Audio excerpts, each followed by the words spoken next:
ഇനി മുതൽ ഞാൻ ഡിംപിൾ ക്യൂനാ. ഇനി ആരെ നോക്കി ചിരിച്ചാലും നുണക്കുഴി ഉണ്ടാക്കിയിട്ട് ഞാൻ ചിരിക്കും. ഒരു ബ്യൂട്ടി സ്പോട്ട് കൂടി ഇട്ടേക്കാം, നയൻതാര സ്റ്റൈല്. ഇപ്പൊ സെറ്റ്. അമ്മ നോക്കിയായിട്ട് നുണക്കുഴി കാണുന്നുണ്ടോ? അതിന് നിനക്ക് നുണക്കുഴി ഒന്നും ഇല്ലല്ലോ. അല്ല ഉണ്ടോ, ഒന്നുകൂടെ നോക്ക്. ഓ കൊച്ചേ, ഈ മത്തങ്ങാക്കാവില്ല എവിടാ നുണക്കുഴി? ഈ അമ്മോട് ചോദിക്കുമ്പോ എന്നെ പറഞ്ഞാ മതിയല്ലോ. അയ്യോ, കഷ്ടപ്പെട്ട് വരച്ച ബ്യൂട്ടി സ്പോട്ട് പോയോ എന്തോ. ഇല്ല, ഫോൺ എടുത്ത് ആരെങ്കിലും വിളിക്കുന്ന പോലെ അഭിനയിച്ച് നുണക്കുഴി വരുത്തിച്ചിരിക്കാം. അത് കൊള്ളാം കേട്ടോ. ഇവരാരും ഞാനിട്ട ബ്യൂട്ടി സ്പോട്ട് ശ്രദ്ധിക്കുന്നില്ലല്ലോ. കാണിക്കാൻ ഇപ്പൊ എന്തോ ഒരു വഴി. എടി, ലിപ്സ്റ്റിക് പോയെന്നൊന്ന് നോക്കിയടി.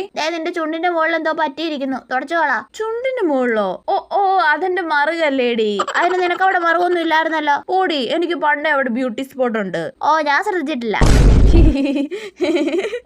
ഇവളെന്താ ഇപ്പൊ ഒരുമാതിരി ഇഞ്ചി കടിച്ച മാക്കാച്ചിയെ പോലെ ചിരിക്കുന്നേ? ഓടി, ഞങ്ങൾ നുണക്കുഴി ഉള്ളവരൊക്കെ ഇങ്ങനെ ചിരിക്കുന്നേ. അതിന് നിനക്ക് അവിടെ നുണക്കുഴി? നീ പോടി, നിനക്ക് അസൂയ. ഇഞ്ചി കടിച്ച മാക്കാച്ചി നിന്റെ അമ്മൂമ്മയാ. അല്ല പിന്നെ